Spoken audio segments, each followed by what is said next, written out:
What if you could turn $1 into $2 or 10 into 20? Sounds good. And David Copperfield isn't needed for this. It's because of a special grant. Donations up to a certain point are being matched for Sarpy County CASA. Here to talk about this and how the money is going to be used, Georgie Squirfield. Nice Thanks to have you back, Georgie. Yeah. Good morning. Always nice to see you. Did we get that right? That's kind of how it works? Absolutely. 1 to 2, 10 to 20. Absolutely. How's it work? We have been promised a grant by the Hawks Foundation of $25,000 if we can raise another $25,000 to match it. Gotcha. And so with the donations, this just started. Just So that's why you're here today Absolutely. to We're talk to kicking our it off. viewers about this. Yes. How much do you need total? We need $84,000 to open up an office for CASA and a family visitation center in Bellevue. Why is this center important, and what will it allow you to do that you're not doing today? One of the important things is when children are removed from home because they've been through abuse or neglect, they have visitation time with their family time. And we want them to keep that connection with their family as much as possible. So often children are visiting their parents in fast food restaurants or libraries or parks. We want them to have a place which is family oriented, is comfortable, easy for them to be, and close to their homes, so that transportation isn't a problem. It really makes it just a little more inviting, more comfortable Easier for a lot of the those kids. Yeah. Easier for the kids. How do you imagine this center? What do you imagine it to be like? We've had some help in thinking about that. So Leo A. Daly have helped us do a drawing about what it might look like. Yeah. We want it to have a kitchen and a living room area so it feels like home. So when parents are working on their sobriety so they can be safe for their children or are addressing some other issues, they would come and have a visit and be able to cook a meal, help kids with homework, watch some TV, have some fun family time in a more real and family-centered setting. I want to talk more about how our viewers can support this in a second, but remind us about CASA's mission. You've kind of covered it in describing the center, court-appointed special advocates. Right. What kind of difference are you making? Court-appointed special advocates are volunteers who are appointed by a judge to advocate for a child who's been through abuse or neglect. We're court-appointed, which means we write reports directly to the judge and to other people who are making the big decisions in a child's life. But each volunteer is appointed to work with just one family or one child, so they know that child really well, visit them often, and know their situation.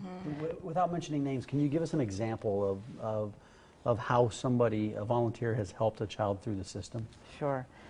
We have one volunteer who was an advocate for a little girl. And she had to move from one foster home to another. He remembered that her favorite food was ranch dressing, that she put ranch dressing on everything. So when she moved, he arrived with a bottle of ranch dressing with her name on it to the new home so that she had her favorite stuff. That's a great example. As you can imagine, for some of these kids that are moving from home to home to home, having some stability in a CASA volunteer is very critical. And something so small must have made a big deal to a 6-year-old.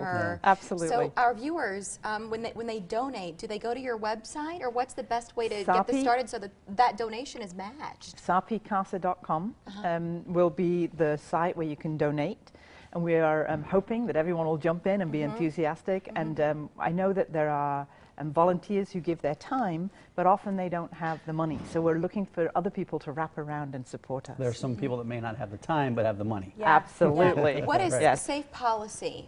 What is that? And is that who we're donating to? And then what's the connection back to Sarpy CASA? The Sarpy County Safe Policy Corporation is a non-profit that was created to help several Sarpy County programs extend their services. So the Sarpy County Courthouse, for example, has a therapy dog, a courthouse dog, and that is the funding for that came through the Safe Policy Corporation. It's not government money, but it's helping government work. How long do our viewers have to donate to get the matching funds? We have to have it by the 27th of September. That's our challenge. Okay, so you've got a couple months, but you want to get on it pretty quickly. How do people, do they just go to sarpycasa.com? Absolutely. So if let's say people then donate $25,000 themselves, this grant then gives you, on top of that, another $25,000. So we would have 50 towards the goal of 84. Which is better than half of where you need to be to make this center happen. Absolutely. These grants are incredible, but the reality is they don't mean anything unless we kind Well, of you jump got to in. get the matching funds first. Right, but as Mike said, it's turning $10 into $20. And if somebody did that for you, said, I'll double what's in your wallet, wouldn't you jump as fast as possible? Yeah, we all would. SarpyCASA.com, that's the website. And as you saw a little bit ago, right on the home page, there is a button that tells you about the grant, and you'll click there to donate. Of course, SarpyCASA.com, you saw the number there as well. And this is the sort of thing where I feel like getting some traction on social media, going to our website and sharing this clip through your Facebook page or on Twitter, getting friends and family and challenging others to donate just a couple of bucks and makes a difference, Georgie. SarpyCASA.com, that's the website you can go to. Great to see